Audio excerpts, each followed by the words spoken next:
بسم اللہ الرحمن الرحیم اللہم صل علی سیدنا محمد وعلی آل سیدنا محمد وبارک وسلم۔ عزیز ساتھیو السلام علیکم۔ سیرت انفو میں آج ایک نئے موضوع کے ساتھ پھر حاضر خدمت ہیں۔ آج کا ہمارا موضوع ہے ہم جنس پرستی کی مذمت قرآن اور حدیث کی روح سے۔ زنا کے ساتھ ساتھ حضور نبی کریم علیہ السلام نے لواطت سے بھی باز رہنے کی نصیحت فرمائی ہے۔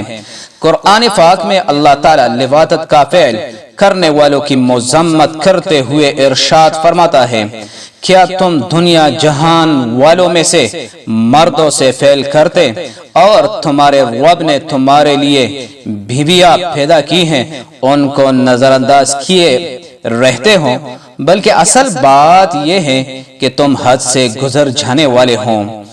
حضرت ابن عباس رضی اللہ تعالی عنہ سے مروی ہے کہ حضور اکرم علیہ السلام نے ارشاد فرمایا، 7 قسم کے گناہگاروں پر 7ویں آسمانوں کے فرشتے لعنت بھیجتے ہیں۔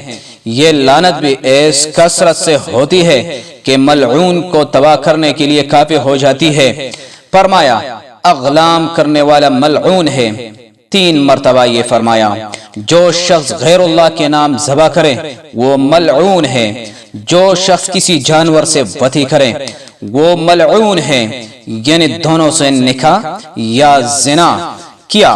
والدین کا نافرمان ملعون ہے، جس نے زمین کی حدود و علامت کو بدل دیا وہ ملعون ہے، جس غلام نے اپنے آپ کو غیر مولا کی طرف سے منسوب کیا وہ ملعون ہے۔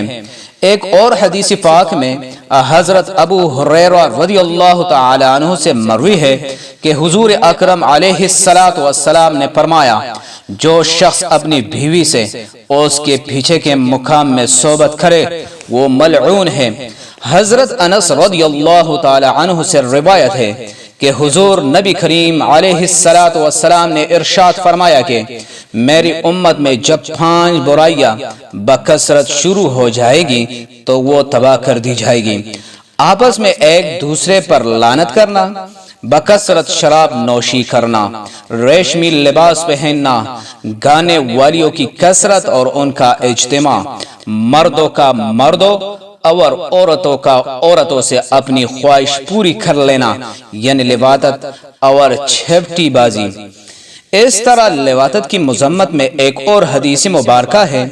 حضرت ابن عباس رضی اللہ تعالی عنہ بیان کرتے ہیں کہ حضور اکرم صلی اللہ علیہ وآلہ وسلم نے ارشاد فرمایا، اللہ تعالیٰ اس شخص کو رحمت کی نظر سے نہیں دیکھے گا جو مرد یا عورت کے ساتھ اور اس کے پیچھے کے مقام میں صحبت کریں۔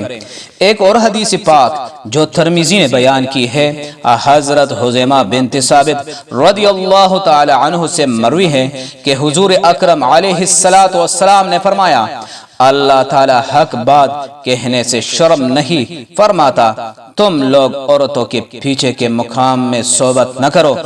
حضرت جابر رضی اللہ تعالی عنہ سے مروی ہے کہ حضور نبی کریم صلی اللہ علیہ وآلہ وسلم نے ارشاد فرمایا کہ جب کسی قوم میں لواطت کی کثرت ہوتی ہے تو اللہ تعالیٰ اس قوم سے اپنا ہاتھ اٹھا لیتا ہے اور اس کی کچھ پرواہ نہیں کرتا کہ یہ قوم کسی جنگل میں ہلاک کر دی جائے۔ حضرت ابو ہریرہ رضی اللہ تعالی عنہ سے روایت ہے کہ حضور نبی کریم علیہ السلام نے ارشاد فرمایا، عورت سے لواطت کرنے والا کافر ہے۔